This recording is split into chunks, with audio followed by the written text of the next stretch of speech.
Welcome to episode 189 of our Casino Combat Podcast. Before we get started, before we jump in, here is the battle plan for this episode. First of all, we are going to do questions my sons ask, and I have got a great list of questions. Have you ever wondered, you're being offered a free bet or the same amount in free slot play? Which should you pick? What should you do? I'm going to give you the answer to that question. Or promo chips versus free slot play. Does that change the mix? Then we're going to look at if you're playing TRG2 or TRG4 and surrender is available, what do you do with your stacks? What's the stackonomics of resolving that particular situation? I'm going to give you my thoughts on that. Finally, automatic shuffler versus a shoe game. I've given some tips on that before, but the question came back again, so we're going to rewind that and take another look. Then, core concepts. I wrote them about 6 years ago. They stand up well. I'm going to show you why, and I'm going to give you some examples from the cruise that we were just on. Then, we are going to do a moment of casino wisdom, and I'm going to tell you about a really fun wisdom that we got to use on the cruise to have an amazing group meal. I can't wait to tell you about that. We did travel. We were on an expedition as a squad. So I'm going to give you a general rundown of what our most recent Casino Combat card cruise was like. And finally, I watched some amazing blackjack being played on the cruise. A member of our squad, I was in awe. And I think there were some things that I learned, and I think there's some things that we can learn. And so we are going to finish up in the virtual VIP lounge with some sips and some stories. And I want to tell you about this really, really amazing level of play that I got to see on the cruise. Stick around. Here we go.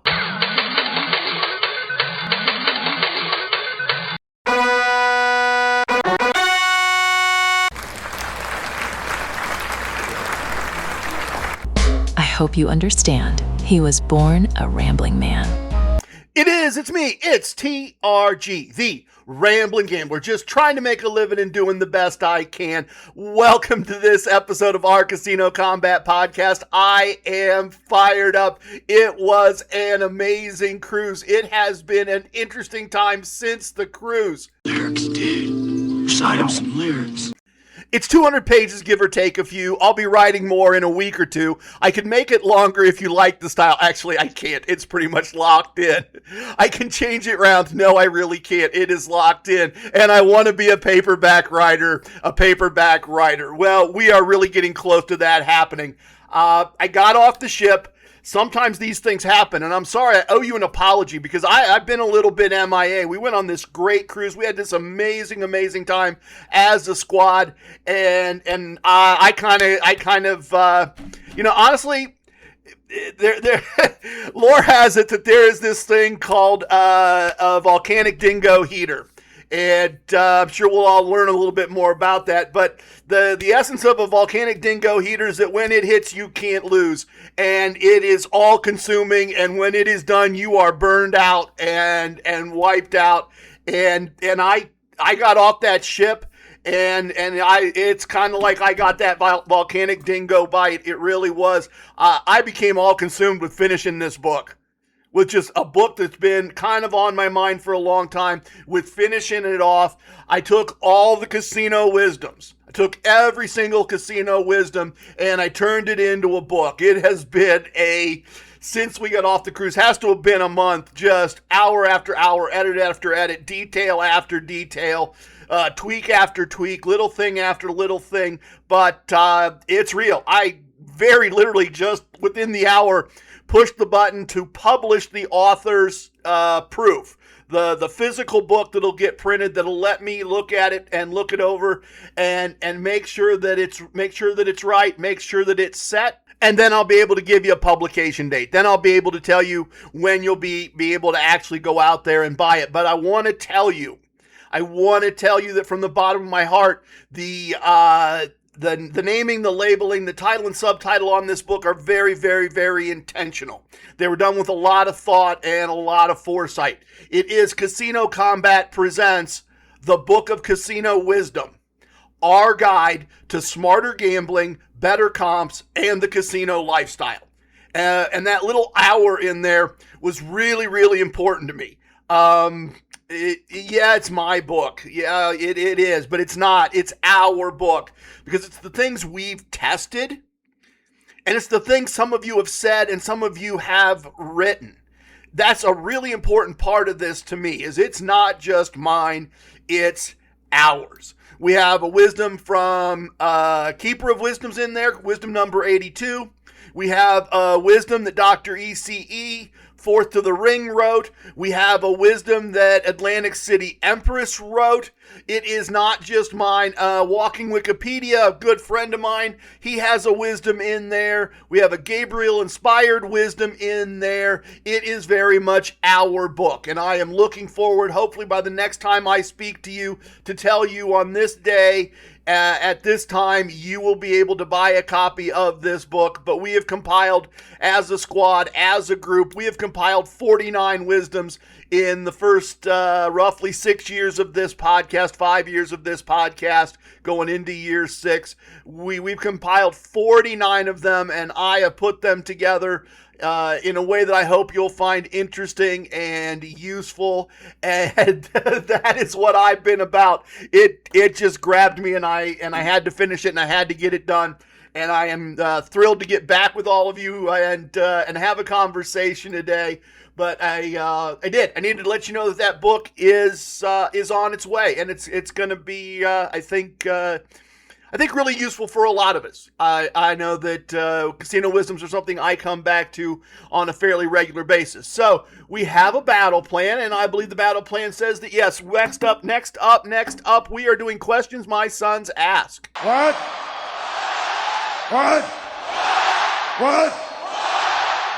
My sons ask questions about gambling. Listeners ask questions about gambling. Squad members on cruise ships ask conversations about gambling, or we get in interesting conversations about aspects of gambling. And so I have several of those I want to run through you today with you today for this episode. And let me also confess, let me be fully transparent. There are times when I come to this microphone and I sit down and I am fully prepped. The math is all mathed out. Everything is all laid out. Scripts have been written for me. Notes have been made. I've had conversations with Billy with the great last name and T-Rex and the guy in the chair, and everything is buttoned down, and I have to really perform at that point, but all I have to do is perform. This one's a bit different. I finished the book, and it was time for the next thing. The book had been taking so much of me that when I was done, then the very next thing I wanted to do was come talk to all of you and talk about our cruise. And I'm just kind of taking that energy forward. I've got literally about 4 lines of notes here. So if I miss something, someone, miss a thank you, miss an acknowledgement, I'm sorry about that. It's unintentional, but this is unscripted, unrehearsed, untested, unwritten, and here we go. So a question that I got on the ship, and it's interesting because when we sail with MSC, they comp all the taxes and fees, and love the other cruise lines getting ready to go on Royal Caribbean. If you're listening, that's super important at TRG without notes. Yeah, quick aside, then I'll get to the question and the answer. We are getting ready to get on another ship. As you're listening to this, if you're thinking that sounds great, I would love to be on a ship with TRG and other members of the squad and sail and drink and eat and gamble and have a great time. We are getting ready to do it again, June 26th, Navigator.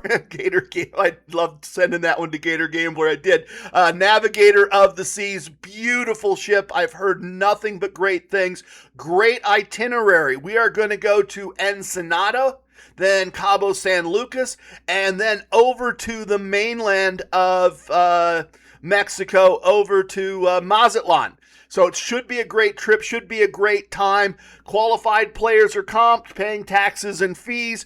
Hit me up, trg@casinocombat.com, spell combat with a K, or go to casinocombat.com/chip, CHIP, and sign up for casino hosting. There's an onboarding link there where you can sign up to have me as your casino host, and we will get you qualified and we will get you booked. And if you are thinking, TRG, I'm not sure I'm qualified, we will probably get you qualified.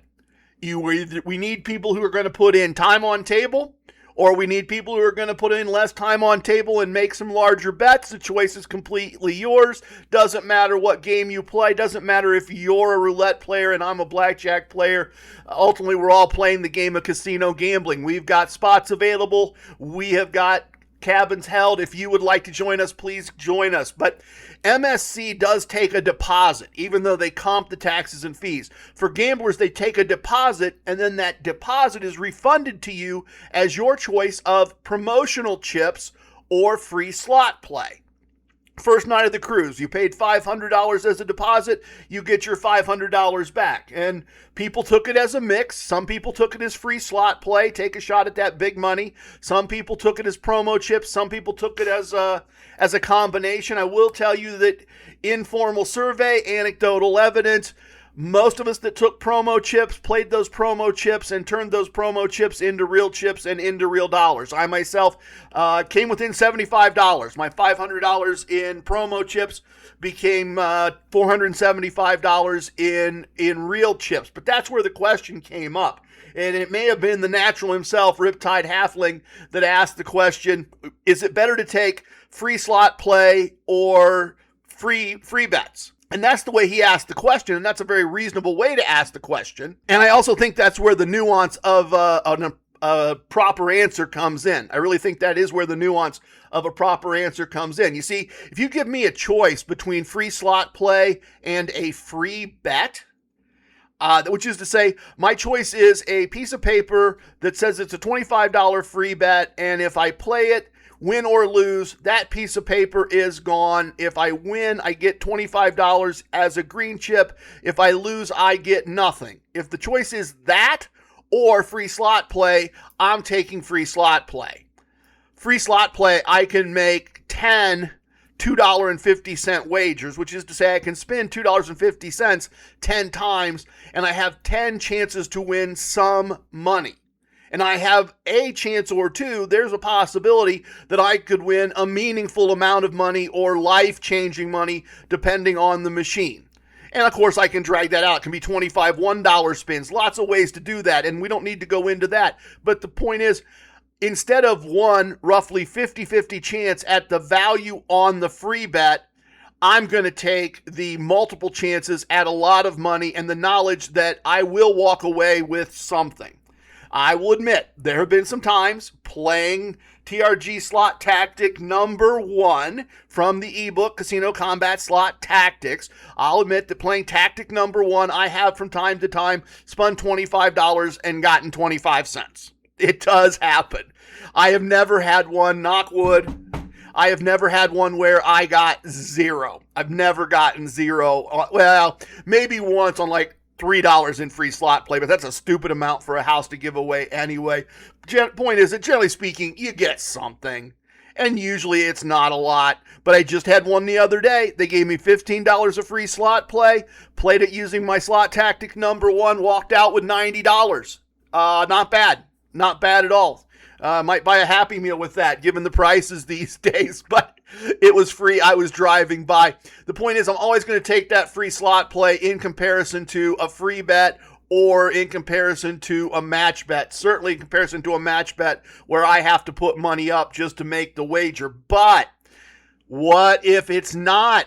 Because on the ship it wasn't. What if it is not free bets where win or lose, the bet slip goes away? What if it's promo chips? And if you're saying, TRG, I don't get it, what are promo chips? If you don't get that, usually, often, I mean, not always, every casino is different, but generally, if you're given promo chips, you play them till you lose them. They're not like a free bet. They're not a one and done no matter what. If you play a free bet and you get a free bet and you get a blackjack, you get paid and the slip goes away. If you play a promo chip and you get a blackjack, you get paid in regular chips and you still have the promo chip. If you bet 2, 3, 4, 5 hands and you win all those hands, you keep that promo chip. That makes promo chips a lot more valuable to me than a free bet, certainly more than a match bet. Now, if you give me the choice, I'm inclined to go, okay, particularly if it's a larger amount.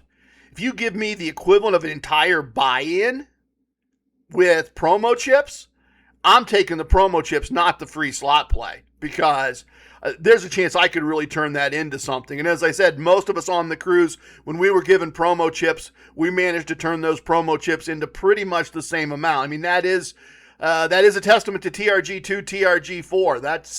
That's what those systems are designed to do, is, play a 50-50 game to a 50-50 outcome. If they gave me 500 in promo chips and I finished with 475, I finished pretty close to the math. I did pretty much exactly what the math was supposed to do. There's the transaction, right? That casino wisdom number 100. The house owns the math. We own the transaction. What was the transaction here in total? And yeah, I'm unscripted and we are going sideways. And this episode may go a little long, but it's been a minute and I'm glad we're getting a chance to talk and run through this. Think about the math of these transactions. What's the first transaction? MSC, may I have a cruise? Yes, TRG and Mrs. TRG, you may have a cruise. Here's a lovely balcony. Great, thank you. What do I need to do, MSC? Mrs. TRG and Mr. TRG, you need to give us a $500 deposit. Great, here's the deposit. Get on the ship. Ship sails. Go down to the casino. Would you like your $500 back as promo chips or as free slot play? Here's the second transaction. I would like promo chips. Now we go and finish the transaction, right? The next transaction that I own. I owned the decision to ask for the cruise. They decided, the math said, give me the cruise. I own the transaction of how I'm going to play the $500 deposit. I'm going to play it as promo chips. At the end of playing it as promo chips, using TRG4 win more, keep more, I have $475. The math of the house, they've actually won just a little bit more than they should have. The variance has gone just a little bit their way. But the cruise just cost me $25. That's owning the transaction. 7 nights of meals, 7 nights of shows, 7 nights of cocktails in the casino, 7 nights of pools, 7 nights of grabbing late night pizza, 7 nights of stopping in warm weather ports when it's very cold where I live in the winter for $25. That, folks, is owning the transaction. That is what I mean when we say that you can do this, that this all works. Rather win money at the end, always, but if I can break even and take the comps, I'm always going to do that. So, there you go. That's kind of my sense of things. Given free slot play or free bet or match bet, I'm always taking the free slot play. Give me free slot play or promo chips, I'm taking the promo chips because I think I can extract the maximum guaranteed value from that using how I know how to gamble and how I know how to play blackjack. What was next? This ship allowed surrender at the blackjack table, and surrender means that suppose the dealer's showing a 10 and I have a 10 and a 6. I have a really bad hand. I have a hand most of us would rather not play. And if surrender is allowed, I can make a scratching gesture behind the chips, and the dealer will take half of my bet for the house and give me back half the bet. I can quit without playing. And basic strategy says that is a good hand to surrender. So MSC allows surrender for some of us as players, for people that play in Atlantic City, for East Coast Emissary, Dr. East Coast Emissary, I apologize, for Dr. ECE, he has surrender available, so he's a surrender expert because his place he plays the most often, his home casino, allows that. We try to always do it properly, Mrs. TRG and myself. When we're playing, it's great to have Doc around because we can always verify if we're not sure on a marginal hand. So surrender is allowed for the first time for a lot of us, and the question that came up, and I do think it was Riptide Halfleg. He is a natural. I got to tell you about that when we get to the travel section. We had a great time really spending time with him on this cruise. But the question is, what's the stackonomics? How do I stack the chips? Let's not keep it easy. Let's keep it messy, actually. Messy's a better example here, right? So I make a $25 wager. I get a hard 16. The dealer has a 10. I scratch the felt. I get $12.50 back. What do I do with my stacks? Well, technically that's from my win stack, or my play stack. That's from my play stack. It's a wager I made, and I got half of it back. So at least half a unit needs to go back on my wins or play stack. No impact on my win stack. The next bet is 1 unit again. I guess that's also a question. What do you bet next? You lost half a unit. Let it go is my advice. Just let it go. Make the next bet exactly the same dollar amount, exactly the same way you made the previous bet, and just let it go. In the big picture, if you're doing this right, this should end up being a rounding error. But here's what I do. If I have any type of win stack at all, even 1 unit in my win stack, I am going to put the half unit I got back on my win stack, and I am going to take a full unit out of my win stack and put it back on my play stack. My sense of things as a doctor of stackonomics is that I'm just going to keep my play stack clean. Full units is my preference. I want my abacus to show me how much of my buy-in is left. And whatever is sitting over there in the win stack is what I'm going to walk away with. If I walk away with a negative, and it's my abacus to tell me when I'm done on the positive side. And to me, this shows me things as cleanly as possible. I put the $12.50 over, in my case, on my right-hand side. I pick up 1 green chip, I put it back in my play stack. My play stack is showing me how close to a negative exit I am, and I am a little further away. I got a little further to go on the win stack side to round things out. So that's how I handle stacks and the stackonomics of things when surrender is involved. Finally, there was some auto shuffle tables, lower limit tables, not our private table on this particular cruise. And so the question came up, the conversation came up, how do we feel about automatic shufflers versus a shoe game? And I know I've done content around this before, but I've done a lot of content. So let's revisit this again. Technically, mathematically.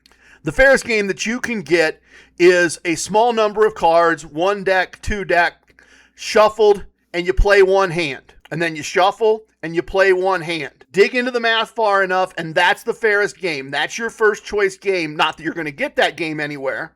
Other than counting cards and knowing the composition of what's left in the deck, the fairest game you are going to get is a small number of decks, shuffled, and you play 1 hand.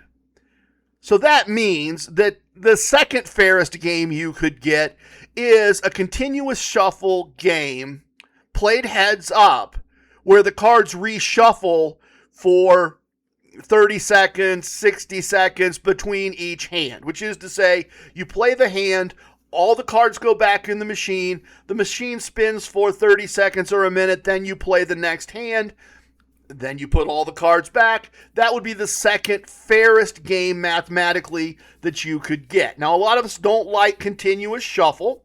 And I will say that I don't like continuous shuffle because, first of all, often the cards don't go back in right away. Often some cards are left laying in the discard rack, which means you've got 4 or 5 people at a table. All those cards come out. All those cards get scooped at the end of the hand. They get put in the discard bin, and then another hand is played. And then eventually, after 2 or 3 or 4 hands, the dealer takes the cards out of the discard rack and puts them back in the shuffle machine. So I don't like it for that reason. And I don't like it because there's no natural break. With a shoe game, with a pitch game, there's a moment where the cards are shuffled, where no hand is happening, where there is no action to be had, and that's always my personal cue to stop, look at my abacus really hard, see where I am at the game, decide if maybe I want to pocket some chips and record a partial win. Do I want to regroup?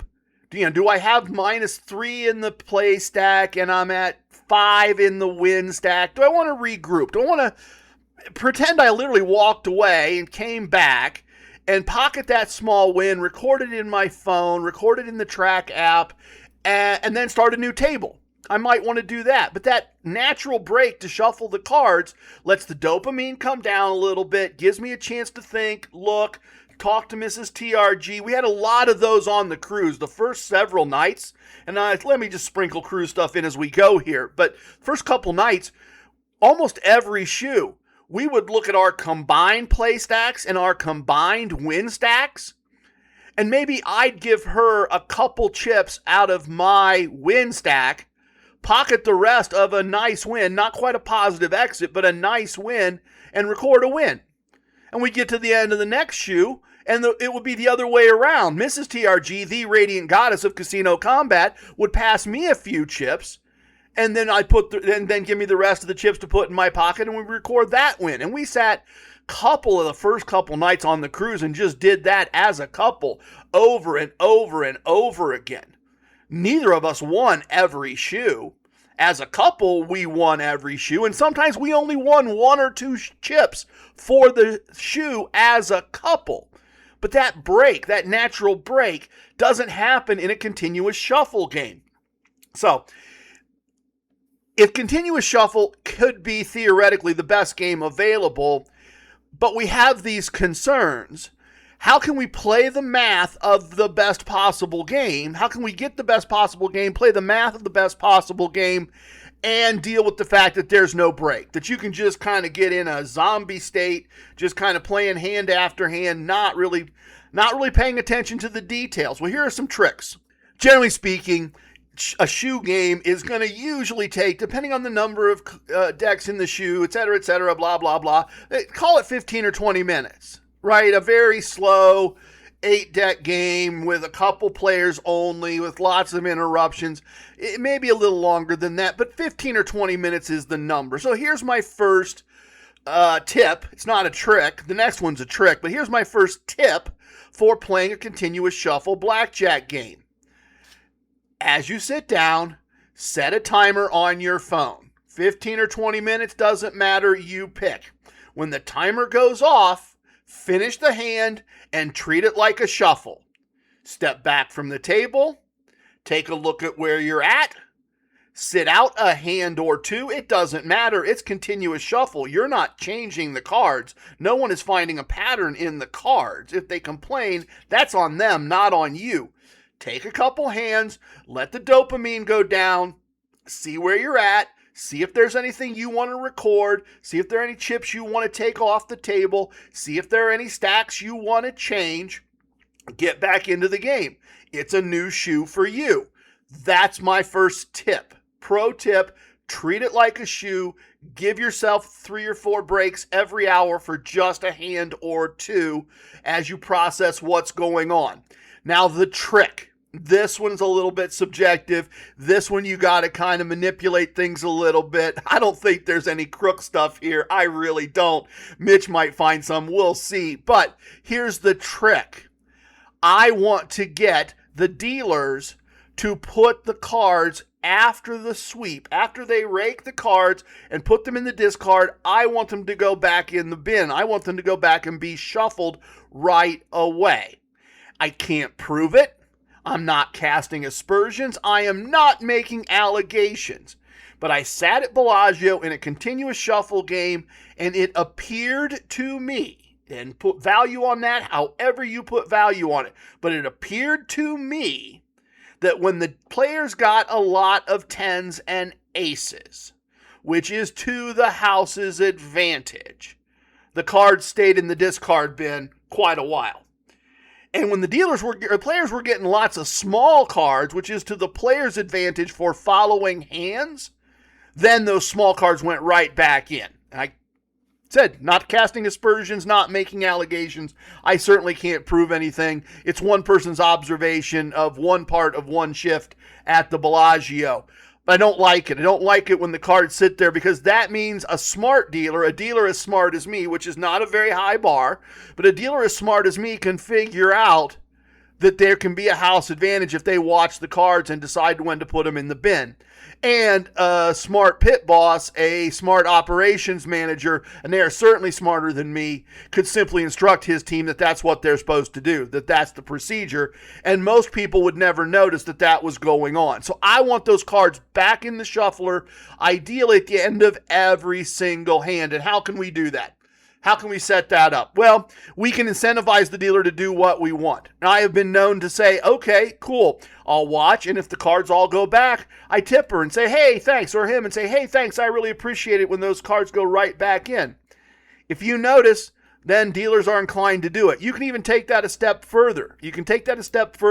And you can watch it happen and then place a bet and say something about, yeah, I think I'm going to do that every time the cards go back in. I think that makes the game better for me. Something like just anything to point out that the tip is because the cards got mucked, right? Because the cards went back in the shuffler. I have had dealers pick up on that, be very clever about it, and then the rest of the players pick up on it, and now we just take turns making the bet. So we're not tipping away our wins.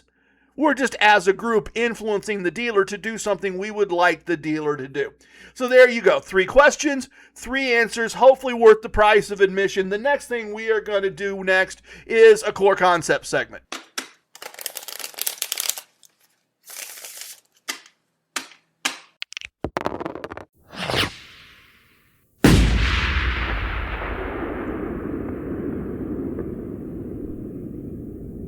The core concepts of casino combat are the 7 pillars that I think, the foundational ideas that I think are essential to being good at the game of casino gambling. And I've already rambled a bit long, so I'm not going to run them back for you here, but I will remind you that if you go to CasinoCombat.com, click on blogs, there is a blog post that has a really good version of the core concepts of casino combat. And if you go to YouTube, look for Casino Combat, find the boot camp playlist. I just remastered it. I just redid all of it, added some visuals, updated some things, did a fresh look at some things. That's up there as well. That will teach you the core concepts. If you're not familiar, if you are new to all this, I really suggest that you refer to those materials.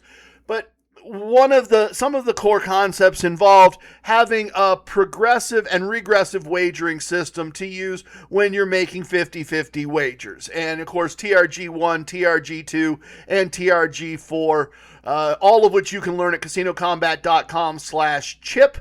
You can learn all of those for free, but all of those use progressive and regressive wagering techniques.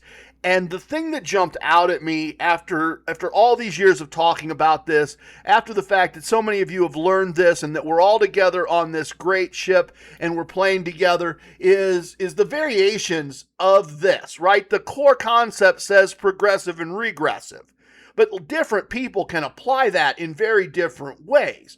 Mrs. TRG's progressive and regressive wagers, the increases are smaller than my increases. Right? She plays a more conservative game.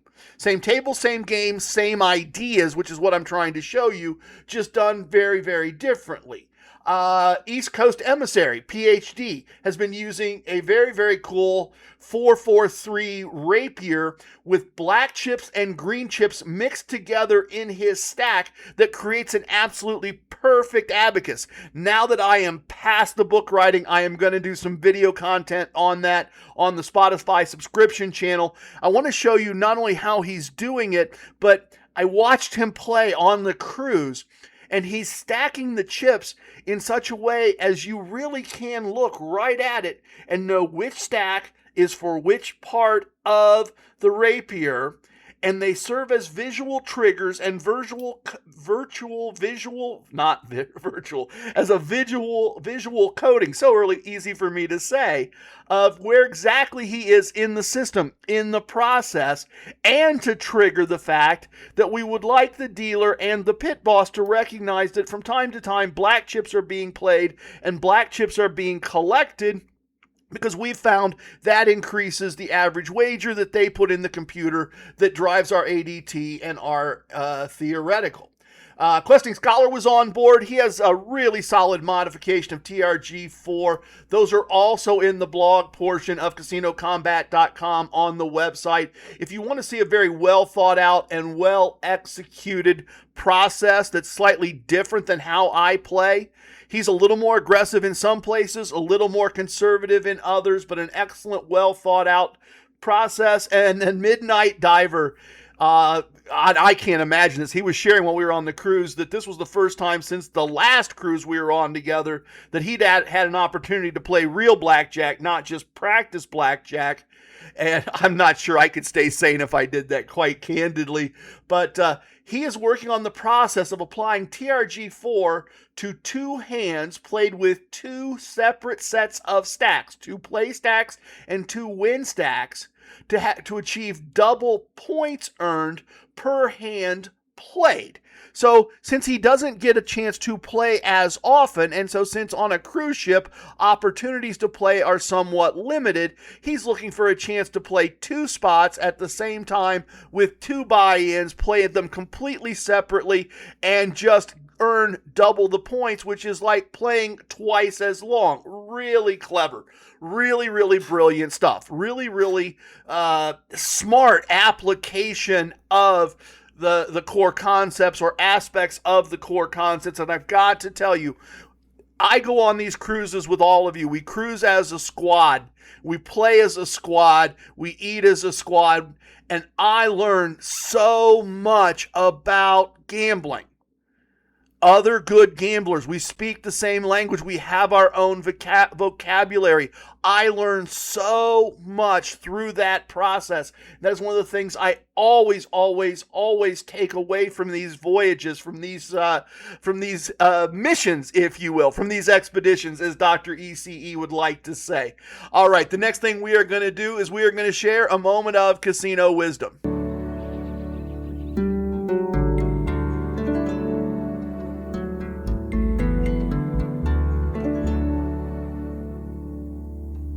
Casino wisdoms combine knowledge or information about how casinos work and ideally an action to be taken in certain situations. And the casino wisdom, and I'm stretching this segment just a little bit because I have something from the cruise that I really want to isolate, and it does illustrate this idea. It really does illustrate this idea. So casino wisdom number 5 teaches us card subject to change. And so what's the knowledge or information? The knowledge or information is that anytime you walk into a casino or a casino environment expecting A, you may find out that B or C is happening instead. It's just the way it is. Casinos are in a constant state of flux. The rules vary from arrival to arrival, from visit to visit. Something that's been the same forever can suddenly be different. Card subject to change. You are going to find things that are not as you expected them to be. And that the action then is to recognize that that is happening, to recognize that that is normal, to go with the flow, if you will, to recognize that a little flexibility is just part of living a casino lifestyle and being okay with how you roll with that. And we had a great illustration of that this cruise. We had a great illustration of that this cruise. It was very, very, very fulfilling. It was very, very, very cool. It was very, very, very rewarding to meet with a variation of the group that just cruised in August on the same ship. Many of us knew the ship, knew the environment, knew what we liked, knew what we didn't like, knew where things were. It's easy to go into that with a lot of confidence, with a lot of sense of same group, same ship, know our way around. This is going to happen this way. This is going to happen that way. We're going to have the welcome party with the drinks and some snacks, and there's going to be a drawing, and we're all going to meet everybody for the first time. And as we're starting to get it together, as we're starting to pull everything together, as we're setting up the group texts, we find out that the casino staff, because all of these things work from 2 different directions. They're the arrangements that are made seaside, or shoreside, I should say. They're the land-based decisions that the land-based staff makes, and they communicate that, or don't, to the folks on the ship, and the folks on the ship usually do that, and sometimes they just don't. And sometimes we have to renegotiate it again once we get on board. Sometimes there's another little conversation to be had, but as we're putting it all together, as everybody's getting on planes and getting in cars and heading over to New York City to get on the ship, we find out that the casino staff on board the ship has decided that given the smaller size of this group, with squad representation was consistent, we grew a little bit, but look, weather wasn't as great, school was in session, some of the PCH family that joined us last time didn't join us on this one, so we had a slightly smaller total group overall. And the casino staff decided they weren't going to give away 3 big door prizes and have this party, that instead they were going to treat us all to dinner. Okay, card subject to change. Party's off the table, but we're going to go to dinner. Well, then we find out, and this is where card subject to change doesn't have to be bad. Now, look, if you were one of the 3 people to win $500 in free slot play, or a fine dining experience, or a massage, maybe you would have individually done just a little better.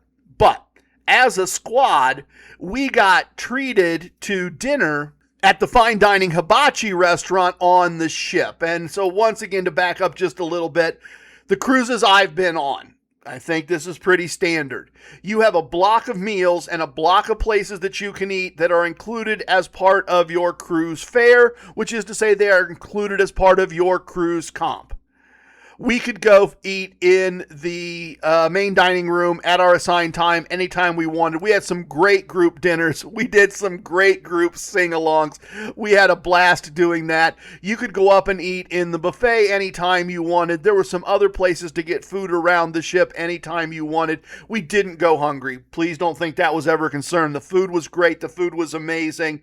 But then there are some specialty dining restaurants that are an upcharge. Well, the hibachi restaurant is one of those. And we treated, they comped us that as a group. So we had our own seating. We all went in as a group. We sat down as a group. We ate as a group. And we're looking at it, and we're none of us quite sure exactly what we're comped. Because there is a combination of multiple courses that was a salmon dish. And there was a combination of courses that finished with a beef dish. Or no, chicken dish. And then there was, for another upcharge on the upcharge, a surf and turf that was lobster and Wagyu beef, among other parts of the entree. And so everybody is kind of sitting there and starting to get ready to place orders and thinking through things and going through all that. And a lot of people are logically picking salmon or chicken, thinking, well, certainly that's the comp. Right? They haven't told us specifically. No one's trying to take advantage. And we get asking some questions, and Redwood Sequoia comes in, and he gets asking some questions. And it turns out that the comp is for each of us whatever we would like. And yes, we should help ourselves to some sake as well. That's all part of our comp. So we immediately, not all of us, but a high percentage of us went Wagyu beef and lobster and clams, and this, yes, please. And then they bring us out a carafe, each of us that ordered sake. I've never had sake before. I drank some really horrible beers in college, so as a result of being willing to drink really horrible beers in college, I'm willing to try just about any. I'll try a sip or a shot of just about any alcohol, particularly ones I haven't tried before. So I've never tried sake. It was excellent. But they did not just bring us out a serving of sake. They brought each of us that asked for sake a carafe of sake. I don't know. I didn't run out. I finished it. I shouldn't say. No, I did finish it, but I was pouring an extra shot at the end because I wasn't gonna let good sake go to waste. The most amazing meal. Look, we've eaten some amazing meals this year. Looking back across, we've had some really great fine dining experiences. And honestly, I didn't have a main dining room meal that was not great as well on this ship. But this hibachi group dinner as a comp, Wagyu beef. Oh my goodness, I get it now. I really get it now. I am not usually, if you're not familiar, Wagyu beef are cows that are raised in Japan with a specific technique. It's a specific breed. They're massaged. They're this, they're that. And it's by the ounce normally when you get it here in the United States, and it's market price, and people will order an ounce or two. It is that pricey. I have had a Wagyu meatball here or there as an appetizer. I may have had an Australian Wagyu burger at some point, But I'm telling you, this Wagyu steak from this hibachi restaurant was absolutely amazing. Everything else that went with it was amazing. What a great comp. No one complained about the idea that instead of a welcome party and a couple cocktails and an appetizer or an hors d'oeuvre of some type, that we got a group hibachi dinner. The food was amazing. Big thank you to MSC. Really want to thank them for that. If that's always the card subject to change. Yeah, look, card subject to change. I hate it when I show up expecting to get a really nice air fryer that we need, and instead I'm given $10 in free slot play. That's card subject to change, and that's not fun. But this was an amazing card subject to change experience. It was easy to apply our wisdoms in this case. All right, let's do a travel segment real quick. All right, as I said, look, I'm doing this fast today, folks. I'm doing this without help. T-Rex isn't online popping up in little windows or anything. I didn't run the script by anybody. I didn't kismet any of this.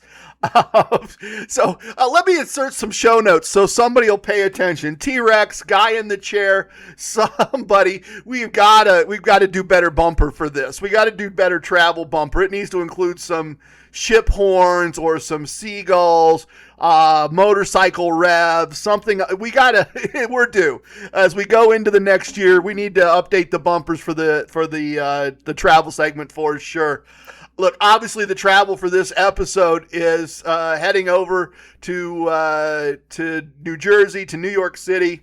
Once again, Atlantic City Empress, Dr. ECE, they were so generous. They live about an hour from the port and have ample parking available on their estate. And there's some hyperbole there. But it's so generous of them, so wonderful of them. They had food for us. They had drinks for us. They had some gifts for us. We were a squad, and we were a squad getting back together that had all just been together in August and had such a wonderful time. Took a van in so that we didn't have to worry about driving and parking and navigating New York City and the tolls and the fees. It was just wonderful. It was just absolutely wonderful. We truly are a squad. Great cruise, great ship. It's no longer in New York City. It's finished up its stay. They're doing some work on the dock or the harbor or the something. But it was a great ship, and I can't wait to get back on it again. We had a really good group. I'm going to try to run them down. I got to say, new arrival, the natural Riptide Halfling, little behind the scenes stuff. Riptide Halfling is probably younger than my youngest son, and I think I've told him this, and if I haven't, it's because often by the time I meet him, I've had a couple and I'm a little bit ahead of him. But I think I've told him this. If I haven't, I know I shared it with Dr. Questing Scholar and some other people, probably with Midnight Diver, some other people on the cruise. But when I first met him at the Plaza in Las Vegas, and he was kind of sharing his story and that he was new to gambling and you know, as I said, younger than my youngest son, there was a part of my brain that said, oh, TRG, what if this does not go well, what did you just do? What did you get this young man into? Doc named him the Natural. It gave him that extra title, the Natural Riptide Halfling. He just executes. He just sits down. He's got his notebook in his bag. He's got his stacks. He plays through it. His exit point discipline is absolutely amazingly on point. He is, for a guy just starting out, for someone just trying this for the first few times, he put in a masterclass for the week. He really did. He showed how a student takes what he's been given and applies it and applies it flawlessly. Questing Scholar and his wife, or Dr. Questing Scholar, can't forget that, were on the cruise with us. Midnight Diver, as I said, Mrs. TRG, Raymundo, and her royal shyness, Tina Taco, were on the ship with us. Professor Porsche and Lady Mac were on the ship with us. Carbon Fiber Redwood was on the cruise with us. Absolutely a great time. Little bit of a wrinkle in our private game. On the last cruise, we could kind of just ask for our private table anytime we wanted it, and they would fairly quickly have a dealer ready and a pit boss ready, and we'd have this low poker-style table available to us against the back wall of the casino as our private game, and it seats about 10 people at 10 spots because it is a full-sized poker table. It's not a traditional blackjack table, even though it has blackjack markings and that kind of stuff. Perfectly fine. Perfectly acceptable way to play, but it's really interesting. This time, different casino manager, different casino hosts on board, as much as it is the same casino. Back to wisdom number 5, cards subject to change. We're not dealing with the same people again. We don't have that relationship. So the second day, I go downstairs, and there are several continuous shuffle, 6 to 5 games open. This is a day at sea. It's 1 o'clock. The casino's open. We're still in along the East Coast in the area of Georgia, so it's okay, but it's not exactly get out and get in the pool weather. And that's not to say there weren't plenty of things to do, but I'm walking around the casino, and the craps table is closed, and there are about a half a dozen Ultimate Texas Hold'em and Baccarat at $50 a hand, and several blackjack tables, all continuous shuffle, all 6 to 5, and there's not a single seat available. And so I'm sitting at the bar, and I text one of my bosses, and I'm like, I don't know what we can do, and maybe the answer is we can't do anything, but not only can't I play versus my comp, I can't start playing either because I want to play or because I know I'm supposed to play, and that's part of the transaction, right? They comp, I play. I can't do anything because there's not a single seat, and I certainly can't encourage the squad. I can't send out a group text and say, hey, everybody, I'm going to get in the game. There's no place to sit down. So, my bosses being good at being my bosses, we fairly quickly had an opportunity to talk with the casino manager, meet him, get to know him a little bit. Very cool part of this role, very cool part of kind of getting to be your representative to the ship, to the crew, to the man who's actually running the casino. And what he said was that staffing's a little different now, and this was a big cruise in terms of gamblers. Because they were leaving New York City, they had invited their regular gambling guests from the area for one last cruise. They were doing some special promotions, so he didn't really have the staffing in place to just, in the afternoon, give us a private game. But see, this is always what I love about casino negotiations, right? A good person in a casino situation doesn't say no. They say no, but I could if, right? Let's back and forth. What he did say was, I can't in the afternoon give you a private game, but if you have people that want to play, I will open this table over here at $25 since there's no place to play. If you just get 3, 4, 5 people together, however many you have, and let us know when you're ready, we will open this table for you and you can sit down first and then other people may fill in. And if you have enough people to fill the table, then you have your private game. A very appropriate, I can't, but if you would, it's a yes, right? We got to yes really quickly. And he said, I really can't give you that table against the wall for yourself all night. But what I can do is I can open that table privately at 7 and keep it yours privately until 9. And whatever seats you're holding at 9, you can hold as long as you want them. But if and when your group gets done, then I need to turn those tables back over to anyone who wants them. And we kind of looked at each other and we said, but our dinner seating as a group is 7:30. That we're not going to be upstairs in time to really necessarily lock that table down. And so he said, okay, I'll tell you what, instead of 7 and 8, we'll make it 8 and 9. It's yours privately until 9 o'clock, and then we'll open it up to the general. It was perfect. It was wonderful. We went to a show at 6:30, and they've really improved the entertainment since the last time we were on board. But we went to a show at 6:30, Casino often wasn't even open. Went to dinner as a group at 7:30, had a great group dinner, and then the blackjack players, which was a big percentage of us, all went down and took our seats, and we were in place and we were in playing well before 9 o'clock. We had our private game, and often we occupied so much of the table that it was 11, 12, 1 o'clock before we finally started to turn seats over, and quite frankly, at that point, we were happy to have other people join us. That was more than fine. By the end of the cruise, we'd met some wonderful people from Canada playing at other tables. The system worked great for the rest of the cruise. There was situation after situation where Midnight Diver and I are talking at 3 o'clock in the afternoon going, well, I might get a session in before dinner. Oh, I was thinking the same thing. Do you want to have an old-fashioned? Yeah. Do you want to see if they'll open the table for us? Yeah, let's do.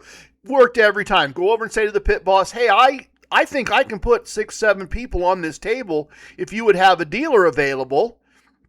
Very quickly, dealer became available. If you'll give us a few minutes, and we'd all sit down and we'd all start playing, and then other people would fill in.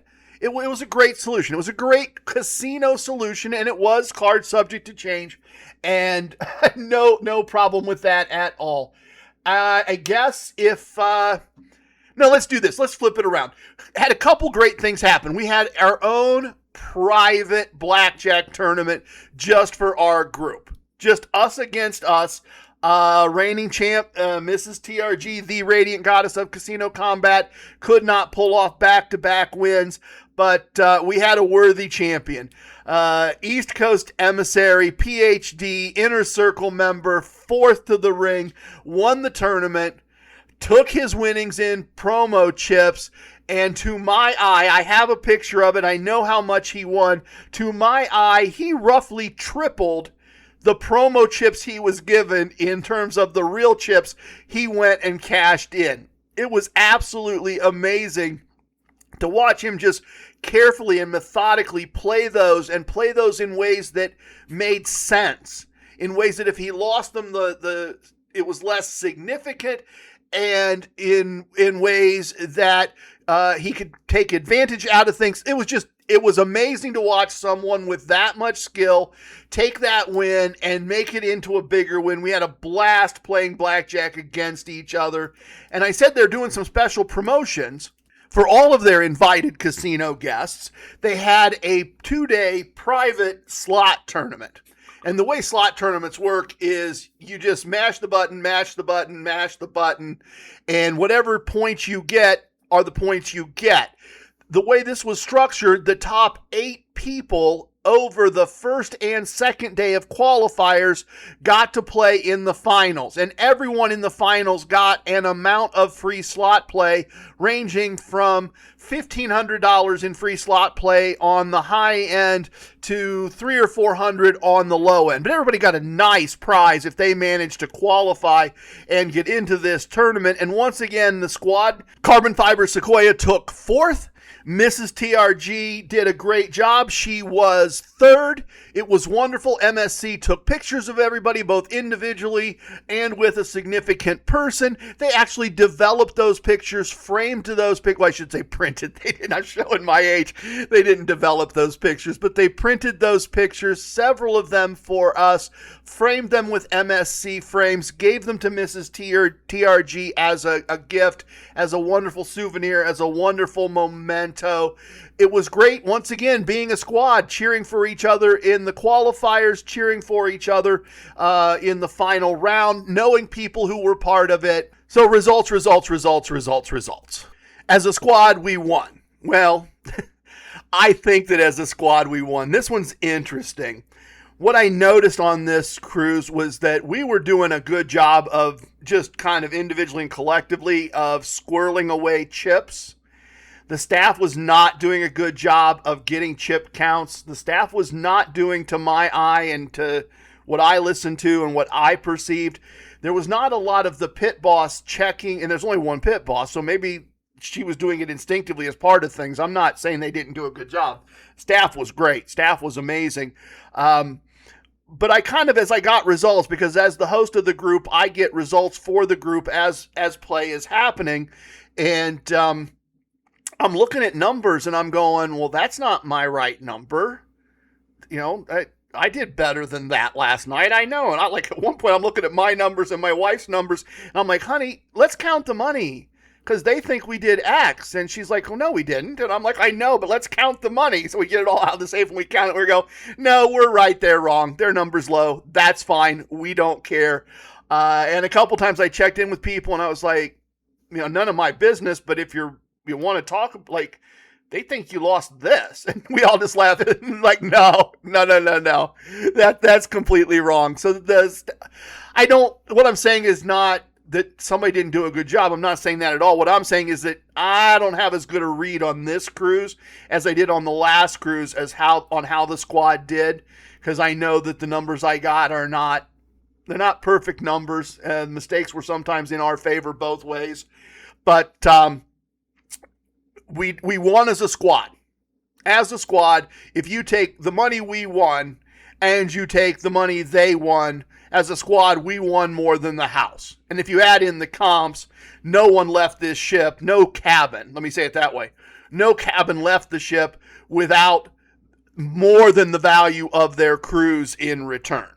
If you take money won or money lost and add to it value of the cabin received, everybody has a positive number at the end of it. So no problems there as a squad. We showed up, we delivered. Everybody did a great job. A lot of skilled play, a lot of fun, a lot of slot machines found and slot machines played to boost our ADT.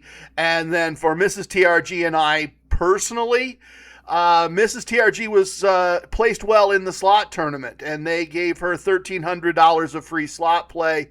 And with $1,300 in free slot play, there was no way we were leaving this trip without having a profit. It just that wasn't going to happen. We went home with every dollar that we had put into the cruise.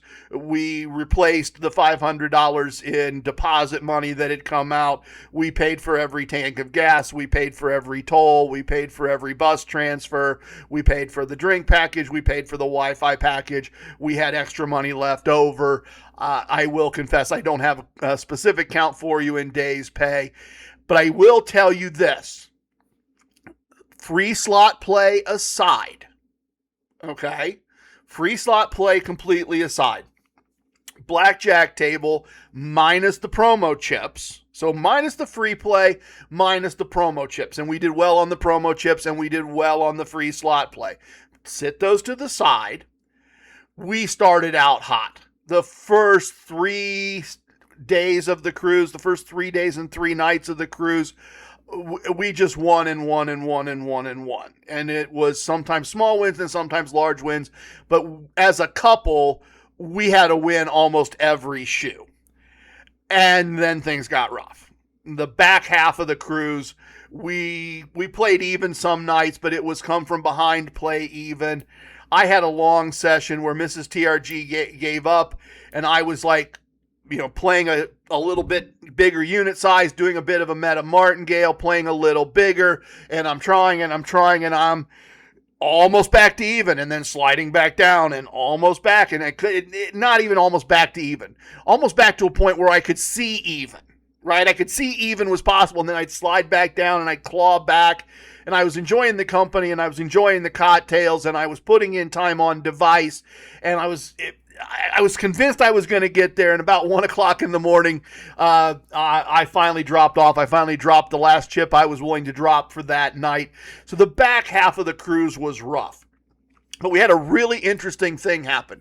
We ended up with a cash profit on the gambling, even with and once again, on the non-promo, non-free play side. So we were talking table win-loss with our own money, slot win-loss with our own money. We lost just a little money, like 20% of a 2-person buy-in, just a little money playing blackjack with our own money. So we played a 50-50 game and got a 50-50 outcome. And slots played with our own money. Of all things, the hero of the gambling with our own money.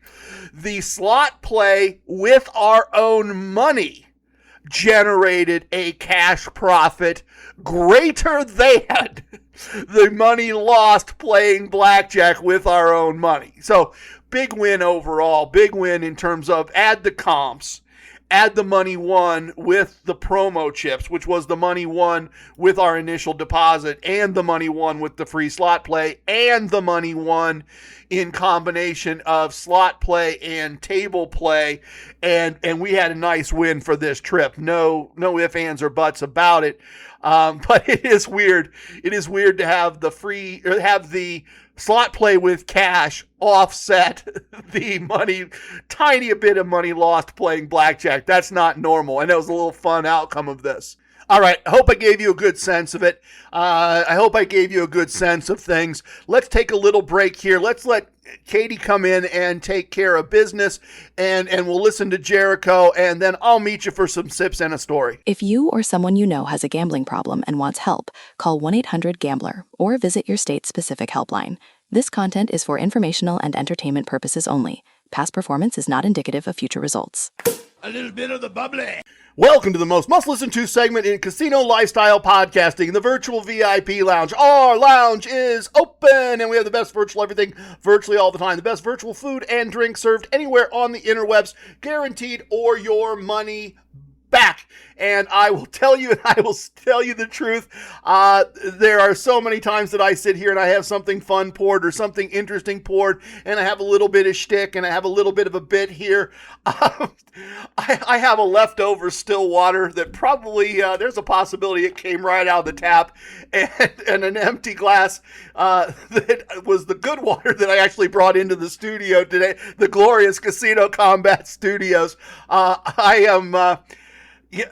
at the end of the eruption here. I'm at the stage where I think that fire's about done running through me, and I've got a good one to share with you. But just an empty cup and a little leftover still water here in front of me today. But if you can, let me live vicariously through you. Press pause, pour yourself an adult beverage, sit down and listen to this, because this is really, honestly, truly something that if I was sitting around over the last week or so back from the cruise, if I had a VIP lounge and I was sitting around in that VIP lounge and I ran into some of my friends from back in the day, I would certainly tell this story. This is certainly a story I would share. So pour yourself something, fix a plate. Let me tell you the story about the story to get to the story. I think I got two stories about the story to get to the story on this one. I have known Raimundo for a very long time. I know him a lot better in the last year than I've known him, but he is someone that I would run into on a regular basis at the blackjack table, and sometimes he'd be on his way in and I'd be on my way out, or vice versa, and sometimes the stars would align and we would get to play at the same table at the same time. Always enjoyed those sessions. Always knew he was a good player. He's been playing blackjack probably since I was in diapers almost. Lived in Las Vegas for a while back when the mob ran things. Has a deep gambling pedigree. He's tremendous person. His wife, her royal shyness, Tina Taco, is absolutely amazing and fun, and just that engine in the middle of our group that is so great to be around. But I've known them a while, and we've spent time now, and we've traveled, and we've played at the same tables, and we've talked about things. And one of the conversations he and I had in the past, particularly when we'd run into each other in high limit instead of on the main floor, because usually we find each other on the main floor playing relatively moderate stakes, not high limit room stakes in the traditional sense. And sometimes he'd look at me and I'd look at him and go, yep. And he'd go, yep. Sometimes you got two choices. You either got to play bigger or you got to be done. And that's just another aspect of, right? That's just the meta martingale stated a different way. There's a time when you've gotten hit and you've gotten hit, and you've got two choices. You can apply the core concepts, and you can bet in a way in which you respond to your loss or your series of losses with larger wagers. And that can mean within a table, after you've lost a couple hands, or that can mean you've lost a couple tables, and your choice is either I'm going to stop for the day, or for the session or for the afternoon until after dinner, and I'm just going to write that loss and I'm going to accept it.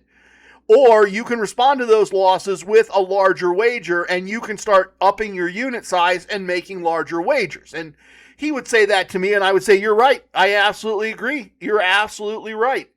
And so with that background, with that kind of understanding of my history with him, we get on MSC's Maravaglia again for a second time, and we're in private games again for a second time. And the one day at sea, we couldn't get the private game, but we did start a game, and we started the game together. And Midnight Diver's with us, and Lady Mac was with us, and we're playing, and people are having their various exits. And Mrs. TRG got beat up a little bit, and Lady Mac got ahead a little bit, and they decided they were going to go get ice cream and go get some sun on the pool deck. And Midnight Diver got to a positive exit, and he decided that he was going to go do some work and maybe have a cigar. And I had pocketed a win. I had done okay. I had pocketed a win, and the table's thinning out a little bit.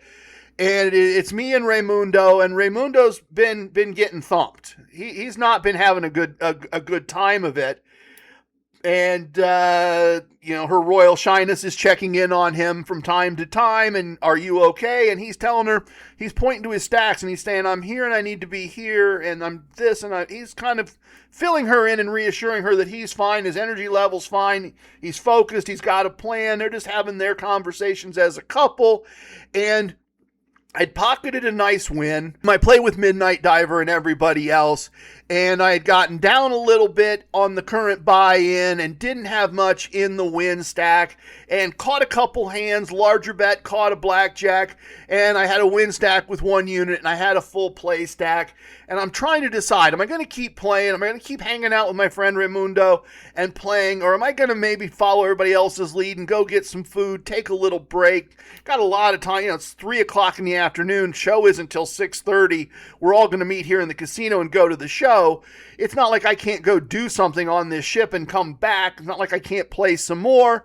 I'm kind of trying to decide, and we're getting ready to shuffle the cards, and a young man comes in to join the game. Nice guy, no complaints, says, do you mind? We say, no, they're shuffling the cards, come on in. And his buy-in is $3 $50 bills. And you fight $50 bills on a cruise ship because the cruise ship is not a North American casino. They don't share our superstition about $50 bills. They're more than happy to hand you $50 bills. In fact, we spent a lot of time on the cruise. The cage team eventually got to know us and stopped handing us $50 bills. But we spent a lot of time on the cruise either turning $50 bills we won into 20s or 100s or locking them in the safe so we didn't have that bad luck walking around with us on the cruise ship. And he buys in with $3 $50 bills. And I thought of Bugsy, and I thought of the superstition, and I thought, there's your sign. You're sitting here trying to decide. You're watching Raymundo get knocked around a little bit. You got a win in your pocket. You just came back from minus 6 units or 5 units or whatever it was. You got one more unit in your win stack. Don't play with the $50 bills, TRG. Just take it as a sign. Go get some food. And so I did. I told Raymundo I was going to go grab some food, and I colored up and I went to the cage and kind of did the text check-ins with the rest of the squad and went and grabbed a couple slices of pizza, and I come back and the table is even emptier. And it's Raymundo and one other person, and he's struggling. The stack that he was showing her Royal Shyness is a lot smaller, and the bets are getting bigger, and he's pulling out some cash, and he's struggling. And I said, oh, you know what? Hey, Raymundo, let me jump back in here. Let me keep you company. And he kind of quick nod, acknowledgement, yeah.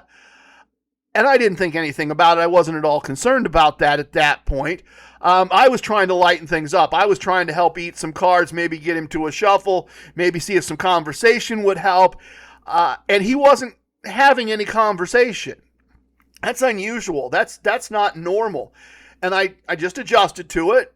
Fine, everybody plays their own way. Like, I didn't have any problems with it. I just kind of got quiet, and I started watching. And yeah, I saw him make some larger bets and pull out some cash. and then make some larger bets and then more cash to double the bets and win some and lose some. But I realized that he wasn't tired. He wasn't angry. He wasn't ignoring me from frustration. He was just in a zone. I was just watching incredible knowledge and skill, not playing as mechanically as I play, not playing the way I play necessarily at all. But I just started quietly watching, and I realized how focused he was. And I started to understand some things that I had seen earlier in the cruise. I had noticed times earlier in the cruise where he would double for less, which you're completely allowed to do. It's completely within the rules. And I'm a very mechanical gambler. You know, if you've listened to me for any period of time, I want to do the same thing every time, the same way. I don't want to make decisions. I want to have it all laid out in front of him. He's not doing that. He's making decisions. He wasn't making smaller than full doubles out of fear or out of concern. He was making it as a calculation of risk. My chance of winning this hand. He was lowering the size of the double on the marginal hands. On the 9 against a 3, he's not going with the full matched double, because 9 against a 3 is a harder double to win mathematically than 9 against a 5. He was changing his risk on the hand in a very calculated way. And he was betting big in comparison to the way he'd been betting earlier in the cruise. Much, much bigger. And he's throwing more cash out. And he's backing those bigger bets. And if you didn't get it, it could look like desperation. But it wasn't. It wasn't desperation. It was calculation. It was, this is what I have to do to get to the result I want to get. It was a skill-based meta martingale. It was a skill-based comeback. It was him applying that idea that sometimes after, and I'm sure he wouldn't articulate it this way. I'm sure he wouldn't. I am not putting words in his mouth. But it is the skilled application, the instinctive application, the application from a place of such ability, such experience, such skill, that he's applying that idea of after a loss or a series of losses, the way you win is your bets get bigger. You either have to do that or you have to accept that you're beaten. And he didn't hit his point. He didn't get to his point, whatever it is. He didn't get it to his point of, I'm beaten. And I watched. And gradually, that one stack that he had shown to Tina Taco came back. And then another stack grew beside it. And his bets started getting a little smaller. And then the next stack got added. And now his bets are getting a little smaller. And the next stack gets added. And now his bets are just looking like normal Raymundo bets, unless he loses a few of them. He loses a few of them, and then he makes a bigger bet. And he keeps his stacks about right. And then he's making smaller compared to his overall play bets. And he's also periodically through this whole process, as his bigger bets are out there, hey, how do you have me rated? As he's got a big bet and a big double that he could lose, hey, how do you have me rated? And they've got him rated for the session at a really nice number, a really solid number. And I just realized I had watched a masterclass in the application of after a loss or a series of losses, your bets have to increase. That he was doing it instinctively. He was doing it from knowledge. He was doing it from skill. But he had just put on a tremendous demonstration, I should say, of applying that skill. I had just watched a master at work. And as Her Royal Shyness Tina Taco comes back, as Lady Mac and Mrs. TRG come back, as I've got a little small win stack, nothing significant. He's got like 5 or 6 big stacks of chips, almost as tall as his chin. and he pushes them forward, and he says he's going to color up, and Lady Mac's eyes, they're great big, and Mrs. TRG's like, good job, and he's like, it's not what it looks like, it's not what it looks like. He goes, there's a win here, and he points to a stack part way up. He goes, there's a win here, and it was a nice win. Look, more than a day's pay in my world, with my numbers and the way I run them, maybe as much as 2 days. He goes, there's a win here. There's a nice win, but that was a battle. Most of that was mine when I started. So he didn't take credit for a win he didn't really have. He was transparent. He was real with everybody. But I just watched it and I realized I had watched someone do something at a level I don't do it. I had watched someone show me that you can play from a place of knowledge and skill and wisdom and an understanding of your own bankroll and apply some of the things that I do mechanically, organically. The things that I do rigidly, he did fluidly. He evaluated risk on his doubles in a way that I'm not going to forget for a while. That idea that maybe mechanically making a full double just because I can make a full double on certain hands. Maybe I don't anymore want to do 11 against a 10, a full double. I'm going to think about that. I don't know if I'm smart enough. I don't know if I'm wise enough. I don't know if I'm disciplined enough to do that. I don't like guessing, but I didn't get the impression that he was guessing. I got the impression that Raimundo was calculating. Raimundo was executing, and executing at a level I'm not sure I'm capable of executing at. And that's okay. He's got a few years on me, but he may have motivated me to really keep working on my game in that regard, to show me one of the things I've always said, right? I don't know. Don't listen to me because I know everything about gambling. I don't know everything about gambling. I just want to. And I get better on every cruise we go on. And I would encourage you, if you have any opportunity, get in touch with me. Come cruise with us. It's an amazing experience. And I came off a better player for the time I spent enjoying that comped cruise. Please tip your waitresses, tip your bartenders, tip your dealers. If you have a host, tip your host, but don't tip away your wins. I have spoken. Everything you heard here is true from a certain point of view. In 10 years, well, we're running out of time. I guess maybe in 5 years, we may find out I was wrong about all of this. It's time for leaving, and I hope you understand I was born a rambling man. Love it, hate it, it don't matter. Please share with your family and friends.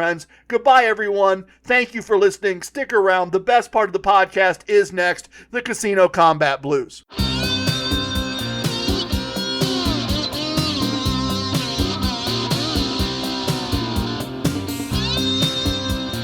For Atlantic City Empress, Casino Combat's ace.